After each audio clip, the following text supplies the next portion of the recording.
Kính chào bà con, cô chú và anh chị đang theo dõi kênh Miệt vườn Tây Nam. Chúc bà con một ngày mới nhiều sức khỏe, mùa vụ thuận lợi và buôn bán được giá tốt. Sáng hôm nay, chúng ta cùng cập nhật và phân tích nhanh thị trường lúa gạo với nhiều tín hiệu tích cực đang dần rõ nét. Trên thị trường quốc tế, giá gạo đang bước vào nhịp tăng mới sau thời gian đi ngang, trong đó gạo Việt Nam nổi bật với mức tăng khá mạnh ở nhiều phân khúc, đặc biệt là gạo thơm. Nguyên nhân chính đến từ sự gia tăng đột biến của nhu cầu nhập khẩu, nổi bật là thị trường Philippines, khách hàng lớn nhất của gạo Việt Nam. Sức mua tăng mạnh từ thị trường này đã tạo lực đẩy đáng kể, giúp giá gạo xuất khẩu của Việt Nam tăng từ vài USD đến hơn 10 USD mỗi tấn so với đầu tháng. Không chỉ riêng Việt Nam, giá gạo tại các quốc gia xuất khẩu lớn như Thái Lan và Ấn Độ cũng đang điều chỉnh tăng trở lại, cho thấy xu hướng phục hồi chung của thị trường toàn cầu. Trong bối cảnh đó, Việt Nam tiếp tục giữ vững vị thế là nguồn cung chủ lực, chiếm tỷ trọng rất lớn trong tổng lượng nhập khẩu của Philippines, qua đó củng cố lợi thế cạnh tranh trên thị trường quốc tế.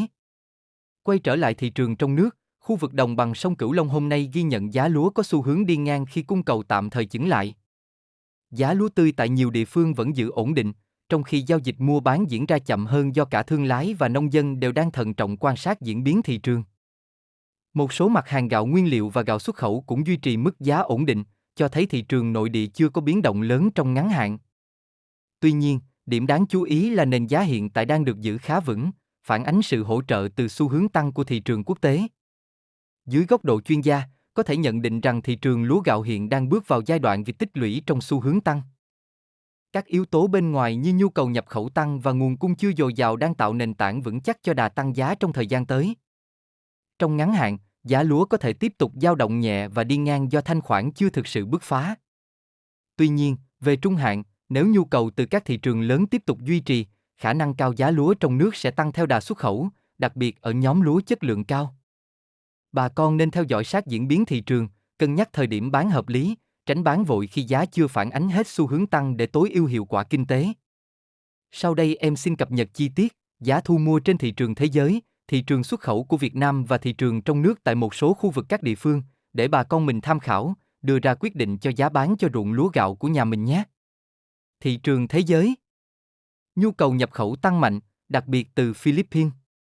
Giá gạo thế giới bước vào chu kỳ tăng trở lại sau thời gian ổn định. Việt Nam tiếp tục giữ vị thế nhà cung cấp chủ lực trên thị trường quốc tế.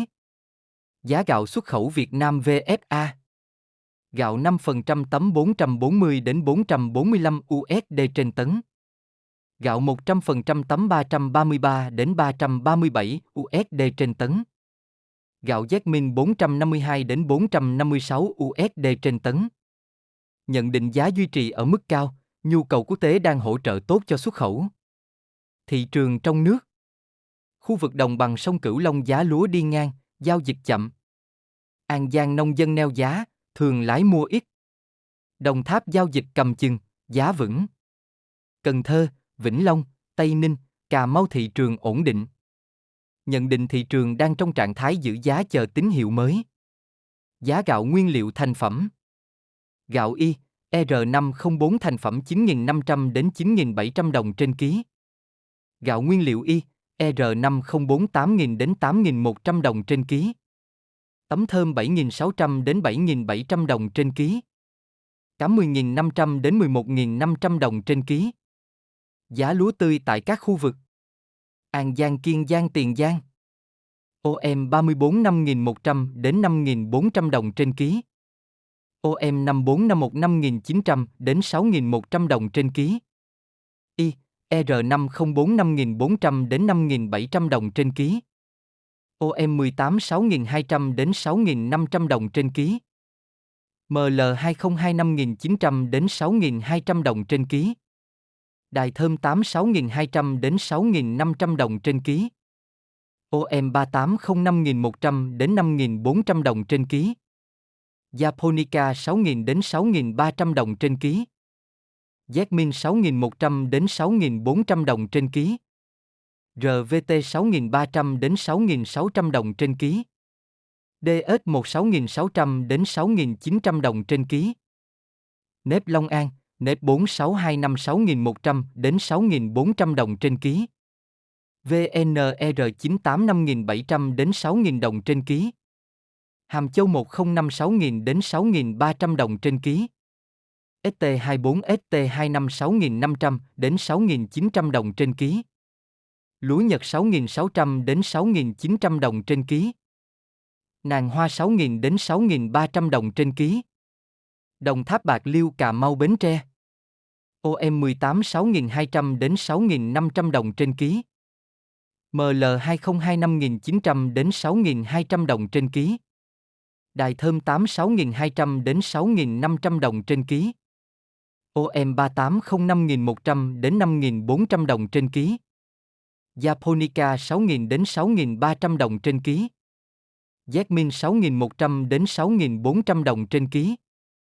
RVT 6.300 đến 6.600 đồng trên ký. DS1 6.600 đến 6.900 đồng trên ký.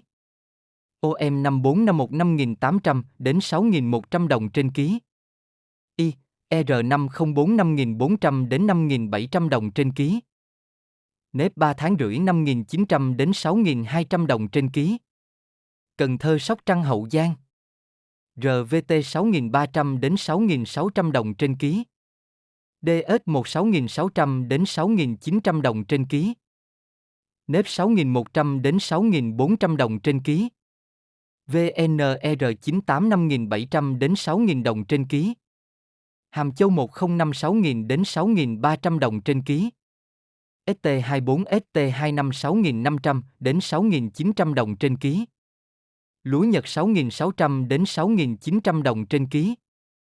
OM34 5.100 đến 5.400 đồng trên ký. OM5451 5.800 đến 6.100 đồng trên ký. R504 5.400 đến 5.700 đồng trên ký. OM18 6.200 đến 6.500 đồng trên ký. Trà Vinh Vĩnh Long Long An Tây Ninh. OM18 6.200 đến 6.500 đồng trên ký. ML202 5.900 đến 6.200 đồng trên ký. Đài Thơm 8 6.200 đến 6.500 đồng trên ký. OM38 05.100 đến 5.400 đồng trên ký. Jasmine 6.100 đến 6.400 đồng trên ký. RVT 6.300 đến 6.600 đồng trên ký. DS1 6.600 đến 6.900 đồng trên ký. OM5451 5.800 đến 6.100 đồng trên ký. R504 5.400 đến 5.700 đồng trên ký. Giá gạo bán lẻ. Gạo nàng nhang 28.000 đồng trên ký. Gạo trắng thường 16.000 đến 17.000 đồng trên ký. Gạo thường 12.000 đến 14.000 đồng trên ký. Gạo thơ 17.000 đến 22.000 đồng trên ký. Gạo Jasmine 17.000 đến 18.000 đồng trên ký. Gạo nàng hoa 21.000 đồng trên ký. Gạo thơm Thái 20.000 đến 22.000 đồng trên ký. Gạo Nhật 22.000 đồng trên ký. Thị trường lúa gạo thế giới đang bước vào pha tăng giá tương đối rõ rệt, với động lực chính đến từ sự phục hồi mạnh của nhu cầu nhập khẩu, trong đó Philippines tiếp tục đóng vai trò dẫn dắt. Áp lực cầu gia tăng trong khi nguồn cung chưa kịp cải thiện đã tạo lực đẩy đáng kể lên mặt bằng giá toàn cầu. Đối với Việt Nam, hoạt động xuất khẩu đang ở trạng thái thuận lợi khi vừa duy trì được sản lượng, vừa giữ giá ở vùng cao. Điều này cho thấy năng lực cạnh tranh của gạo Việt vẫn ổn định, đồng thời tận dụng tốt cửa sổ cơ hội từ thị trường quốc tế. Ở thị trường nội địa, diễn biến giá hiện chưa có đột phá, chủ yếu dao động trong biên độ hẹp.